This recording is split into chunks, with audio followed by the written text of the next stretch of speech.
संपूर्ण जगभरामध्ये ज्यांनी समता, स्वातंत्र्य, बंधुता, न्याय आणि मानवतेची पेरणी रुजवणूक करण्याचं काम केलं ते विश्व शांतीदूत महाकारुणिक तथागत गौतम बुद्ध यांना नेमकं किती वर्षाचं आयुष्य भेटलं असा प्रश्न अनेकांना पडतो. हे समजून घेत असताना तथागत गौतम बुद्धांचा जो जन्म आहे तो इसवी सनाच्या पूर्वी 563 मध्ये लुंबिनी वनामध्ये झाला आणि त्यानंतर 29व्या वर्षी सिद्धार्थ ग्रहत्याग करतात आणि परिव्रज्या घेऊन नव्या धम्माचा शोध लावतात, ज्यातून मानव मुक्तीचा विचार मानला जातो.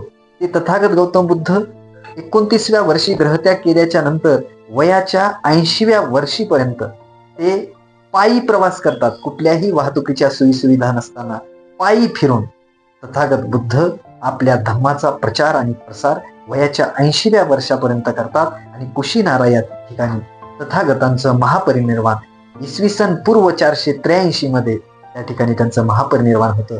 जरी तथागतांचं महापरिनिर्वाण झालेलं असलं तरी 2500 वर्षापासून आज तागायत तथागत बुद्ध जिवंत आहेत.